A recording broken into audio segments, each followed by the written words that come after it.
দিদি কল্যাণী যাবে? হ্যাঁ স্যার যাবো, বসুন। এ কি পায়েল, কি করছে 6 বছর পর ও এই অবস্থায়? ও তো খুব মেধাবী ছাত্রী ছিল, আর আজ ও টোটো চালাচ্ছে।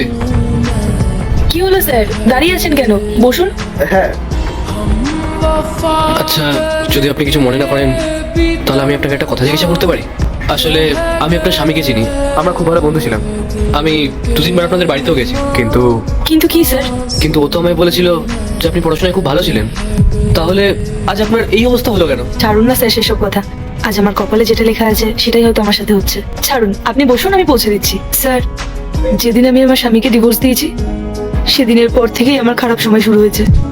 আর আজই টোটো চালিয়ে সেই ভুলের মাসুল গুনছি। কিন্তু কেন? আপনি আপনার স্বামীকে ডিভোর্স দিয়েছিলেনই বা কেন? ও কি খুব খারাপ ছিল? না না স্যার, রাহুল মোটেও তেমন ছিল না। ও তো আমাকে খুব ভালোবাসতো, নিজের চোখের মনি করে রাখতো আমাকে। আমি তখন একটা মাল্টিন্যাশনাল কোম্পানিতে পার্ট টাইম জব করতাম। সেখানে আমার একটা ছেলের সাথে পরিচয় হয়। তার ওই দামি দামি গাড়ি আর তার লাইফস্টাইল দেখে আমি তার প্রেমে পড়ে গেছিলাম। কিন্তু সেই ছেলেটা আপনাকে ছেড়ে দিল কেন?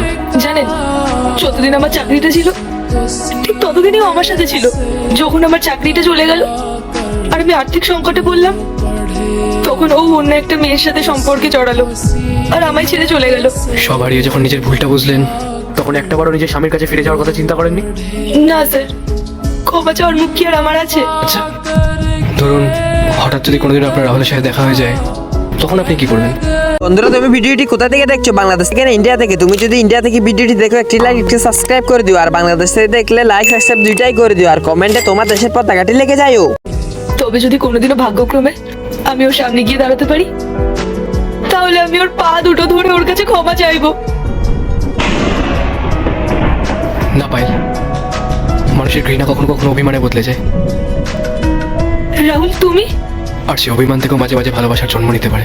যে না, তবে ক্ষমা হতেও তো পারে যে তোমার রাহুল তোমাকে ক্ষমা করে দেওয়ার জন্য অনেক দিন ধরে অপেক্ষা করে আছে। রাহুল, আমি নিজের চোখকে বিশ্বাস করতে পারছি না যে তুমি আমার সামনে দাঁড়িয়ে আছো। আমার অনেক বড় ভুল হয়ে গেছে রাহুল, প্লিজ আমাকে ক্ষমা করে দাও। আমি অন্যায় করেছি। কি করছো পায়েল? হাত জোর করো না।